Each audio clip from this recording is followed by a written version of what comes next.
Internet হল বিশ্বব্যাপী যোগাযোগ ব্যবস্থা যেটা কম্পিউটারের মাধ্যমে কোটি কোটি মানুষের সঙ্গে যোগাযোগ রক্ষা করে। ইন্টারনেটের সাহায্যে মানুষের সঙ্গে মানুষের যোগাযোগ রাখতে এবং বিভিন্ন তথ্যবলী বিশ্বের যে কোনো প্রান্তের মানুষের মধ্যে বিলিয়ে দেয়। ইন্টারনেটের মাধ্যমে তুমি যে কোনো জায়গায় বসে যে কোনো মানুষকে মুহূর্তের মধ্যে যে কোনো তথ্য পাঠানো সম্ভব হয়। যোগাযোগ ব্যবস্থা ক্ষেত্রে ইন্টারনেট কোনো বার্তা প্রেরণ ও গ্রহণ করে একটা ইলেকট্রনিক মেলের সাহায্যে। ইন্টারনেটের মাধ্যমে মানুষ বিভিন্ন জায়গায় কর্মখালি সংক্রান্ত যে কোনো রকমের তথ্য জানতে পারে এবং চাইলে প্রত্যাশিত কাজের জন্য নিজের বায়োডেটা অনলাইনে জমা দিতে পারে।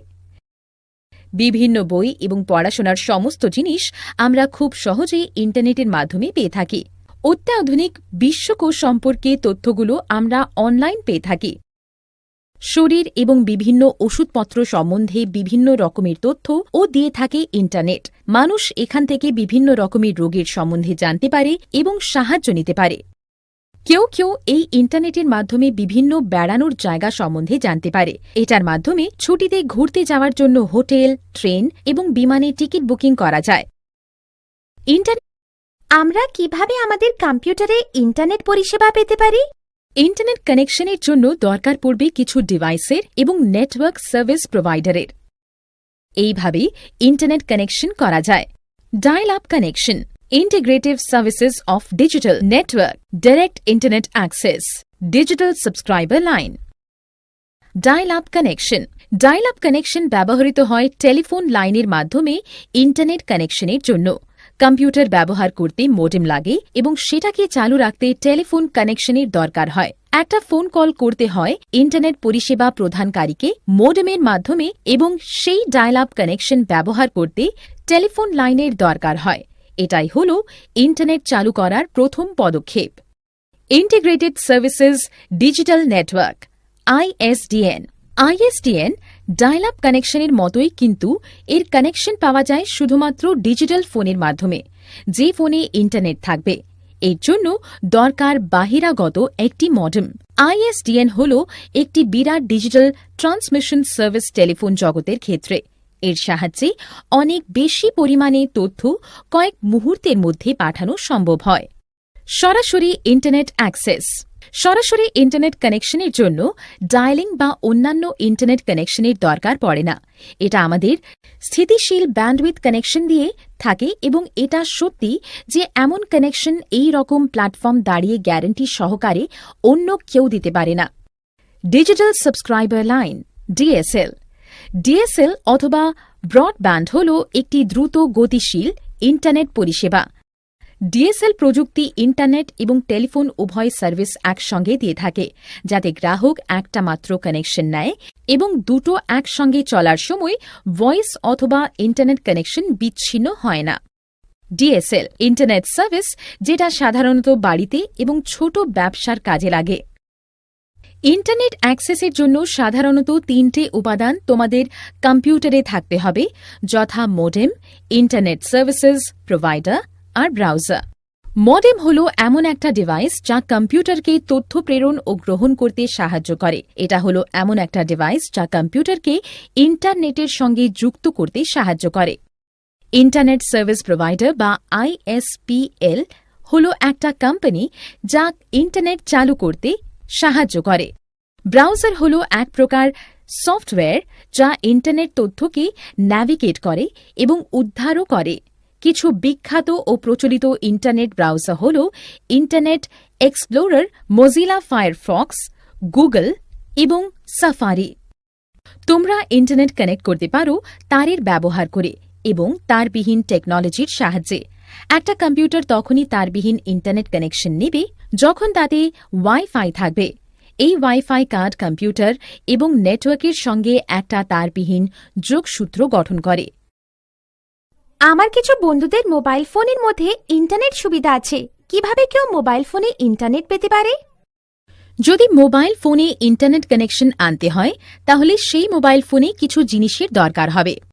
একটা মোবাইল ফোন যা ইন্টারনেট অ্যাক্সেস করতে পারবে, এমন একটি মোবাইল ফোন সার্ভিস যেটা ডেটা ট্রান্সমিশন করতে সক্ষম, এমন একটা অ্যাকাউন্ট লাগবে যেটা মোবাইল সার্ভিস প্রোভাইডারের ডেটা সেটিং করে ইন্টারনেটকে মোবাইল ফোনে অ্যাক্সেস করবে। 2G, 3G এবং 4Gর মাধ্যমে ইন্টারনেটের ব্যবহার। 2G, 3G এবং 4G এর জি শব্দ ব্যবহার করা হয় নেটওয়ার্কের জেনারেশন বোঝানোর জন্য। একটা বিশাল পরিমাণে মানুষ আগে জানত জি মানে প্রচুর পরিমাণে শক্তি, যা প্রেরণ এবং গ্রহণ করে থাকে তথ্য এবং যেটা তার বিহীন একটি সংযোগের মাধ্যমে।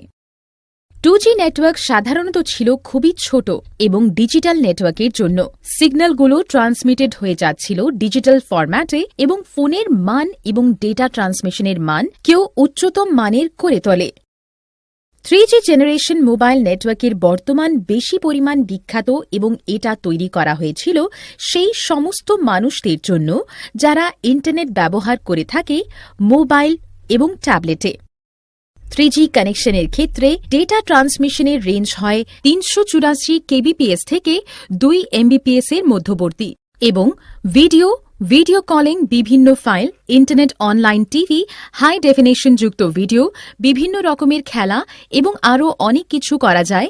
3G কানেকশনটি তৈরি করা হয়েছিল সেই সমস্ত মানুষের জন্য যারা সারাক্ষণ ইন্টারনেট কানেকশনের সঙ্গে যুক্ত থাকে। চতুর্থ জেনারেশন মোবাইল নেটওয়ার্ক আরও অনেক বেশি বৈশিষ্ট্যপূর্ণ নেটওয়ার্ক দিয়ে থাকে। 3G কানেকশনের বৈশিষ্ট্য ছাড়া এতে ডেটা ট্রান্সমিশনের কাজ করে থাকে 100 mbps থেকে 1 gbps এর মধ্যে। www হল ওয়ার্ল্ড ওয়াইড ওয়েব। এই ওয়ার্ল্ড ওয়াইড ওয়েব অথবা দ্য ওয়েব হল ইন্টারনেট সাবসেট। এর ওয়েব পূর্ণ থাকে কিছু পেজ দিয়ে যেটা ওয়েব ব্রাউজারের কাজে লাগে। Telnet, FTP, internet gaming, internet relay, chat এবং ইমেল হল ইন্টারনেটের একটি অংশ, কিন্তু এই ওয়ার্ল্ড ওয়াইড ওয়েবের অংশ নয়। হাইপারটেক্সট হল ট্রান্সফার প্রোটোকল যেটা ব্যবহার করা হয় ওয়েব পেজ থেকে কম্পিউটারে। এই হাইপারটেক্সটের দ্বারা একটা শব্দ বা শব্দগুচ্ছ অন্য একটি ওয়েবসাইটের সঙ্গে যুক্ত থাকে। ওয়ার্ল্ড ওয়াইড ওয়েবে কিছু কম্পোনেন্ট আছে: web server, web browser, web page, website, web address. যে কোনো একটা বোতাম টিপে বিস্তারিতভাবে জানা যাবে। ওয়েব সার্ভার হল একটা সিস্টেম যেটা কিছু তথ্য অথবা সার্ভিসকে ইন্টারনেটের মাধ্যমে প্রেরণ করে থাকে। ওয়েব সার্ভার হল কম্পিউটার যেটা ওয়েব পেজ প্রেরণ করে, সেটিকে বলে। প্রত্যেকটি ওয়েব সার্ভারের একটি করে আইপি অ্যাড্রেস এবং একটি ডোমেন থাকে। উদাহরণস্বরূপ বলা যায়, যদি তুমি এন্টার করো URL http://www.google.com/index.html, তাহলে এটার মানে হবে অনুরোধ করা যে ওয়েব সার্ভারকে যে তোমাকে google.com-এ নিয়ে যেতে। ওয়েব ব্রাউজার হল এক প্রকার সফটওয়্যার যেটা ব্যবহার করা হয় কিছু লকেট, রিট্রাইভ এবং দৃশ্যিত করে সেই সমস্ত তথ্যগুচ্ছকে যেটা ওয়ার্ল্ড ওয়াইড ওয়েব থেকে পায়। তাছাড়া ছবি, ভিডিও এবং আরও অনেক ফাইল দেখা যায়। Web pages the world wide web তৈরি করে। এই তথ্যগুলি লেখা হয় HTML অথবা হাইপারটেক্সটে মার্কআপ ভাষায় এবং যেটা বঙ্গানুবাদ করে থাকে তোমার ওয়েব ব্রাউজার। স্ট্যাটিক পেজেস দেখায় একই তথ্য প্রত্যেকবার একই দেখায়, তা যতই বারই দেখা হোক না কেন। ডাইনামিক পেজেস যে তথ্য থাকে তা আলাদা আলাদা দেখা যাবে। এই পেজগুলিতে সাধারণ ভাষায় লেখা থাকে, যেমন PHP, ASP, GSP। ওয়েবসাইট হল অনেকগুলো পেজের সমষ্টি। ওয়ার্ল্ড ওয়াইড ওয়েবের যেটা সাধারণত একটি মাত্র বিষয় বা অনেকগুলো বিষয় নিয়ে গঠিত। প্রথম ওয়েব পেজ অ্যাক্সেস করলে দেখা যাবে হোম পেজটা। একটি ওয়েব অ্যাড্রেস পূর্ণ থাকে অ্যাক্সেস প্রোটোকল, ডোমেন এবং ফাইল নিয়ে। এটা সাধারণত ব্যবহার হয়ে থাকে নির্দিষ্ট কোনো ওয়েব পেজের ঠিকানা, ছবি এবং অন্যান্য ইন্টারনেটের তথ্যের ওপর। ওয়েব ব্রাউজার হল একটি অ্যাপ্লিকেশন প্রোগ্রাম যেটা বিভিন্ন তথ্য অ্যাক্সেস করতে ব্যবহার করা হয় দ্য ওয়ার্ল্ড ওয়াইড ওয়েবের মাধ্যমে। ওয়েব ব্রাউজারের বৈশিষ্ট্য হল ডাউনলোড করা, বুকমার্ক এবং পাসওয়ার্ড ম্যানেজমেন্ট করা। এটা আরও অনেক কিছু করে, যেমন বানান ঠিক করা, ইঞ্জিন টুলবার, ট্যাবড ব্রাউজিং, বিনোদন, HTML কি, ব্লকিং ইত্যাদি। এবার বিভিন্ন ধরনের ওয়েব ব্রাউজার সম্বন্ধে জানব আমরা। অনেক রকমের ওয়েব ব্রাউজার আছে। Internet explorer, Firefox, Chrome, Opera, safari. Internet explorer তৈরি করছিল মাইক্রোসফট এবং পরিচয় করেছিল 1995 সালে সাপোর্টিং প্যাকেজ মাইক্রোসফট উইন্ডোজ হিসেবে। এটা সবথেকে বেশি ব্যবহার করা হয় এই বিশ্বে। এই ব্রাউজারের দ্বারা খুব সহজে অনলাইনে ন্যাভিগেশন করে চটজলদি সার্চ করা যায়। ফায়ারফক্স হল ব্রাউজার যেটা মোজিলা ব্রাউজার, এটা দ্বিতীয় খুব চাহিদাকৃত ইন্টারনেট ব্রাউজার। তুমি নিজের ফোনে ফায়ারফক্স ব্যবহার করো না দিদি? হ্যাঁ, এটা সেটাই যেটা আমি কম্পিউটারে ব্যবহার করি। গুগল ক্রোম হল একটা ওয়েব ব্রাউজার যেটা গুগল তৈরি করেছে। এটা পরিপূর্ণ একটা সুন্দর ডিজাইন এবং এটা জরুরি টেকনোলজি দিয়ে যেটা ওয়েবকে দ্রুততর সুরক্ষা এবং সহজতর করতে পারে। ওপেরা হল একটা ব্রাউজার যেটা ওপেরা সফটওয়্যার বানিয়েছিল 1995 সালে। ওপেরা হল ক্ষুদ্রতম এবং দ্রুততম অন্যান্য ব্রাউজারের থেকে। সাফারি হল একটা ওয়েব ব্রাউজার যেটা অ্যাপল, INC এবং ম্যাক OS মিলে বানিয়েছিল, যেটা জনসাধারণের কাছে আসে জানুয়ারি 2003 সালে।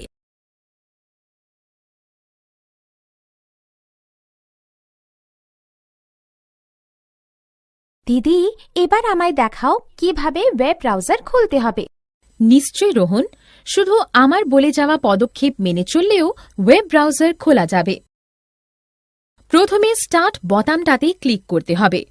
তারপর অল প্রোগ্রামে গিয়ে যে কোনো ওয়েব ব্রাউজারে ক্লিক করতে হবে এবং যে উইন্ডোটা চাইছো সেটা খুলে যাবে।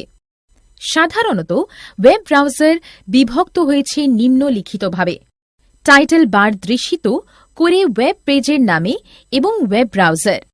এটি 3টি উইন্ডো দ্বারা পূর্ণ থাকে: মিনিমাইজ, রিস্টোর, ডিউন অথবা ম্যাক্সিমাইজ এবং বন্ধ বোতাম। URL অথবা ওয়েবসাইটের নামটা অ্যাড্রেস বারে লিখতে হবে। এটাতে আছে গো অথবা রিফ্রেশ এবং স্টপ বোতাম। এই গো বোতামটা তোমাকে কোনো ওয়েব পেজ বা ওয়েবসাইটে যেতে সাহায্য করে। রিফ্রেশ বোতামটা সেই ওয়েব পেজটাকে লোড করতে সাহায্য করে এবং স্টপ বোতামটা কাজগুলিকে বন্ধ করে দেয়। বাম সাইডে অ্যাড্রেস বার, সেখানে ব্যাক এবং ফরওয়ার্ড বোতাম। এই দুটো ন্যাভিগেট করে আগের এবং পরের ওয়েবসাইট যেটা সবেমাত্র দেখা হয়েছে। মেনু বার থাকে অনেক রকমের। মেনু অপশন যেমন ফাইল, এডিট, পছন্দসই, tools and help. Web page যেখানে ওয়েবসাইট অথবা ওয়েব পেজটা দেখা যায়। স্ট্যাটাস বারে প্রোগ্রেস অথবা ওয়েবসাইটের সম্বন্ধে জানা যায়। সার্চ ইঞ্জিনের সাহায্য সেই সমস্ত ওয়েবসাইটের তথ্য জানা যায় যার খোঁজ আমরা করছি, কিন্তু সেই ওয়েবসাইটের অ্যাড্রেস জানা যায় না। কিছু কমন ওয়েব আছে: গুগল, ইয়াহু এবং MSN। গুগল হল সবথেকে বেশি চাহিদা ইঞ্জিন। এসি ব্যবহার করা হয় ইলেকট্রনিক্স ডিভাইস যাকে বলা হয় রোবট বা মাকড়সা, যেটা সারা ইন্টারনেটে ঘুরে বেড়ায় এবং অনুরোধকৃত তথ্য আমাদের জানায়। মাল্টি বা মেটা SE এমপ্লয়তে একের বেশি কিওয়ার্ড খুঁজে পাওয়া যায়, যেমন গুগল এবং বিং। ডিরেক্টরি ব্যবহার করতে হয় সাধারণত যে কোনো ওয়েবসাইটের ম্যানুয়াল তথ্য জানার জন্য। ইয়াহু হল একটি ডিরেক্টরি SE। ইঞ্জিন সার্চের ব্যবহার। সার্চ ইঞ্জিন হল এক প্রকারের টুলস যা থেকে ইন্টারনেট থেকে তথ্য সংগ্রহের কাজে ব্যবহার করা যায়। এটা খানিকটা ওয়েব পেজের মতো, যেটা ওয়েব ব্রাউজারের খুলতে ব্যবহার করা হয়। সাধারণত এরা একটা মাত্র শব্দ বা শব্দ সমষ্টিকে কিওয়ার্ড বলে। এর সাহায্যে ওয়েব পেজ, ছবি, তথ্য এবং অন্যান্য ফাইলের খোঁজ পাওয়া যায়। এগুলিতে সার্চ ইঞ্জিন। দিদি, আমরা ইন্টারনেটের সাহায্যে কোনো জিনিসকে খোঁজার জন্য সার্চ ইঞ্জিন কিভাবে ব্যবহার করি? শুধু এই পদক্ষেপগুলি মানতে হবে। প্রথমে ওয়েব ব্রাউজারকে শুরু করতে হবে, তারপর লিখতে হবে https://www.google.co.in অ্যাড্রেস বারে। ধরো তুমি গ্রামীণ ভারতের স্কুল সম্বন্ধে কিছু তথ্য জানতে চাও, তো কিওয়ার্ডের জায়গায় লিখতে হবে। এবার সার্চ বোতামে গিয়ে ক্লিক করতে হবে স্টার্ট করার জন্য। লিঙ্কের তালিকা দেখাবে, ফলস্বরূপ একটা ছোট বর্ণনা আসবে। সেই ওয়েবসাইটের উপর দরকারি লিঙ্কের উপর ক্লিক করতে হবে। যদি তুমি অন্য কোনো বিষয়ে তথ্য জানতে চাও, তো ব্যাক বোতামটি ক্লিক করে হোম পেজে গিয়ে সার্চ ইঞ্জিন করতে হবে। যেটার সম্বন্ধে জানতে চাও সেটা গিয়ে লিখতে হবে কিওয়ার্ডের জায়গাতে। তারপর সার্চ বোতামে গিয়ে ক্লিক করতে হবে। অনেক রকমের লিঙ্ক আসবে, যেখান থেকে জরুরি লিঙ্কটা নিতে হবে এবং পড়তে হবে তথ্যকে। যদি লিঙ্ক কিছু আগ্রহপূর্ণ তথ্য পাও, তো বুকমার্ক পেজে দেওয়া যায়। এবার ক্লোজ বোতামটাতে গিয়ে ক্লিক করে উইন্ডো থেকে বেরিয়ে যেতে হবে। এবার রোহন, আমি চাই তুমি নিজে একবার সার্চ ইঞ্জিন করো। হ্যাঁ, নিশ্চয়ই। শুধু বলো আমি কিসের খোঁজ করব। ঠিক আছে, গুগল ওয়েবসাইটের মাধ্যমে গ্রামীণ ভারতের কম্পিউটারের ইতিহাস সম্বন্ধে তথ্য নাও। স্টেপ 1, ওয়েব ব্রাউজার ওপেন করুন। স্টেপ 2, অ্যাড্রেস বারে www.google.com টাইপ করুন। স্টেপ 3, সার্চ বক্সে computer literacy in rural India type করুন। স্টেপ 4, গুগল সার্চে ক্লিক করুন। Step 5, computer literacy in rural India সম্বন্ধিত বিভিন্ন পরিণাম প্রদর্শিত হবে।